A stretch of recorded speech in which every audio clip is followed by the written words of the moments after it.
Welcome to Posham Lavanya kitchen. Green chilli egg masala ఎలా చేయాలో చూపిస్తాను. ఇది మనము ఆకులు, పుదీనా, కొత్తిమీర, కరివేపాకు ఇవన్నీ ఉంటాయి కదా, తీసి ఏరి పెట్టకుండా పిల్లలు ఇష్టంగా తినే మనం పేస్ట్ చేసుకొని రెడీగా చేసి పెట్టుకోవాలి. ఇది ఎవరైనా చిన్నలు కానీ పెద్దలు కానీ చాలా బాగుంటుంది. చపాతీలో కానీ అన్నంలో కానీ వేటికైనా రుచి చాలా బాగుంటుంది. ఇది ఎలా చేయాలో చూపిస్తాను, మీరు కూడా ఒకసారి ట్రై చేయండి. Green chilli egg masala. టమాటాలు ఉడకబెట్టేసుకొని పొట్టు తీసి పేస్ట్ చేసుకుంటాను, అందుకే ముందుగా ఉడికించుకోవాలి. పొడుగ్గా కట్ చేసుకున్న ఉల్లిపాయ ముక్కలు ఒక బౌల్ నిండా, ఇది 6 గుడ్లు ఉడకపెట్టేసుకున్నాను. పుదీనా, కొత్తిమీర, పచ్చిమిర్చి, కరివేపాకు ఇవన్నీ కడిగి పెట్టేసుకొని ఇవి పేస్ట్ చేసేసుకోవాలి. ఇది కావాల్సింది ముందుగా ఇవి కడిగి పెట్టేసుకొని పేస్ట్ చేసుకోవాలి. ఉల్లిపాయలు కూడా కట్ చేసుకొని పొడుగ్గా కట్ చేసుకోవాలి. మీడియం కానీ చిన్న కానీ ఏదైనా చేసుకోవచ్చు. టమాటాలు మాత్రం నేను ఉడకబెట్టి పొట్టు తీసి పేస్ట్ చేస్తాను. ఇవి మనం ఉడకబెట్టుకోవాలి, అంటే కాల్చి పెట్టుకున్న ఏదైనా పొట్టు తీసి చేసుకోవాలి. పేస్ట్ చేసుకున్న జార్లో ఇందులో కరివేపాకు, పుదీనా కడిగి పెట్టేసుకోవాలండి. ఇవి కొత్తిమీర, పచ్చిమిర్చి ఇవి కూడా చిన్నగా కట్ చేసుకొని వేసేసుకోవాలి. కొద్దిగా వాటర్ పోసేసుకొని పేస్ట్ చేసేసుకోవాలి.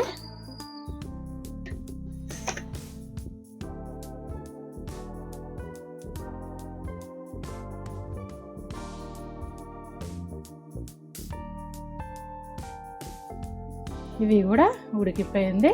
స్టవ్ ఆఫ్ చేసుకొని పొట్టు తీసేసుకోవాలి. ఇవి టమాటో పీల్ తీసేసుకొని పేస్ట్ చేసుకోవాలి. టమాటాలు ఉడకబెట్టిన పీల్స్ అన్ని తీసేసిన తర్వాత ఇది పేస్ట్ చేసేసుకోవాలి. స్టవ్ వెలిగించి ఒక బౌల్ పెట్టేసుకోవాలి. బౌల్ వేడెక్కిన తర్వాత ఆయిల్ పోసేసుకోవాలి. 3 టేబుల్ స్పూన్లు మసాలాకి ఎక్కువగా పడుతుంది. ఇందులో లవంగాలు, యాలకులు, దాల్చిన చెక్క ఇవి కూడా వేసేసుకోవాలి. బిర్యానీ ఆకు, ఇందులో పొడుగా కట్ చేసుకున్న ఉల్లిపాయల ముక్కలు వేసి బాగా దూరగా వేయించుకోవాలి. మూత పెట్టేసుకొని ఒక 5 నిమిషాలు ఉడకనివ్వాలి. మూత తీసి 5 నిమిషాల దాకా ఉడికిస్తున్నాం. కొద్దిగా రెడ్డిగా అయింది, ఉడికిపోయింది అనమాట. ఇందులో అల్లం వెల్లుల్లి పేస్ట్ 1 టీ స్పూను, ఇది కొద్దిగా ఫ్రై అవ్వాలి.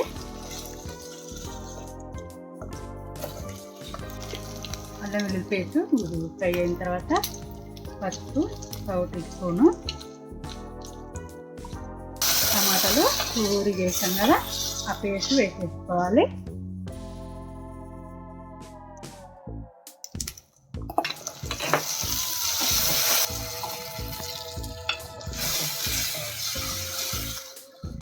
ఇది కూడా 2 నిమిషాలు ఉడకనివ్వాలి. ఆల్రెడీ బాయిల్ అయ్యింది, ఇంకొక 2 నిమిషాలు ఉడకనివ్వాలి.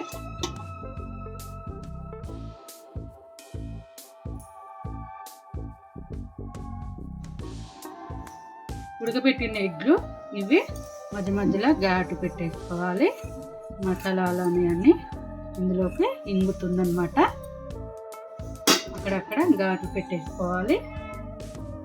ఇందులో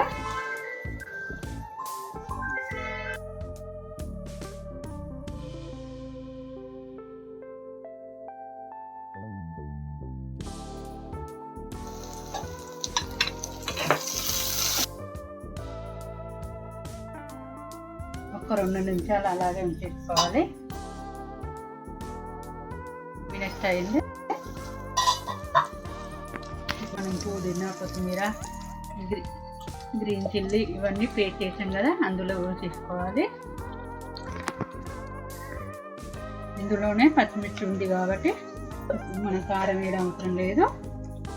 తగినంత ఉప్పు కూడా వేసేసుకోవాలి. ఉప్పు సరిపడా టేస్ట్ కోసం సరిపడా ఉప్పు వేసేసుకొని ఈ ఆయిల్ అంతా పైకి తేలే వరకు ఉడికించుకోవాలి. ఇప్పుడే వాటర్ పోసేసుకోవద్దు. మూత పెట్టేసి ఒక 5 మినిట్స్ వెయిట్ చేయాలి.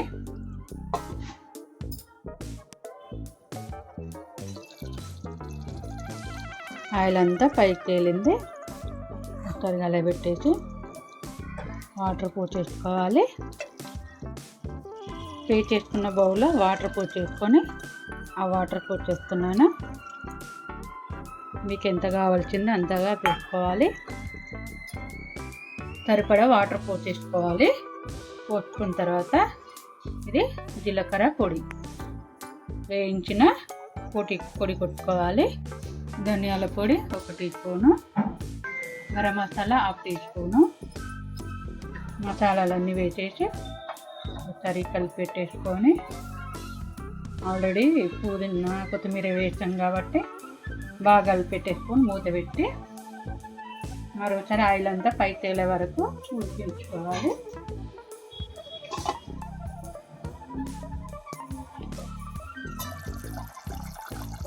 అయింది. ఆయిల్ అంతా పైకి తేలుతుంది. స్టవ్ ఆఫ్ చేసుకోవాలి.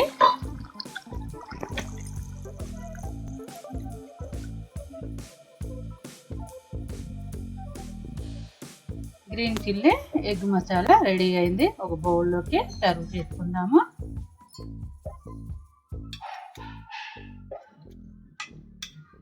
ఇది చపాతీలో కానీ అన్నంలో కానీ వేటికైనా చాలా బాగుంటుంది. ఆకులన్నీ పుదీనా, కొత్తిమీర, కరివేపాకు ఇవన్నీ వేసి ఏరి పెట్టేస్తారు కాబట్టి నేను ఇలా పేస్ట్ చేసి పెట్టేస్తున్నాను.